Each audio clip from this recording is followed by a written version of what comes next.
ایک عورت برازیل کے ایک بینک میں ایک شخص کی لاش لے کر آئی تاکہ اس پر قرضہ لے سکے۔ میڈیا رپورٹس کے مطابق گزشتہ روز ریو ڈی جنیرو کے ایک اضلاع میں ایریکا ڈی سوزا ویرا نونیز ایک شخص کی لاش کو ویل چیئر پر مقامی بینکوں کی ایک برانچ میں لے کر آئی تھی۔ اس نے اپنا تعارف اپنی بانجی کے طور پر کرایا اور مزید کہا کہ وہ اس کے لیے 17,000 برازیلین ریال 9 لاکھ روپے سے زیادہ میں خرچ کے لیے درخواست دینا چاہتی تھی۔ وہ بات کرنے والا نہیں۔ چچا، کیا آپ دوبارہ اسپتال جانا چاہتے ہیں؟ انہوں نے اس ویڈیو میں کہتی ہے، یہ ثابت کرنے کے لیے کہ اس کا رشتہ دار زندہ ہے۔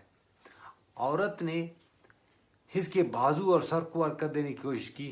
بینک ملازمین کو شک ہوا کہ کوئی غلط ہے۔ سب کچھ ریکارڈ کیا گیا اور پولیس کو بلایا۔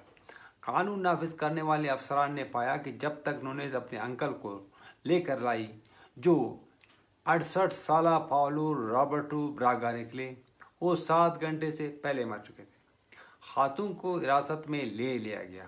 اب پولیس یہ جاننے کی کوشش کر رہی ہے کہ آیا وہ رشتہ دار تھے، کیونکہ بصورت دیگر اس پر فراڈ کے علاوہ لاش کی بے حرمتی کا الزام بھی لگایا جا سکتا ہے۔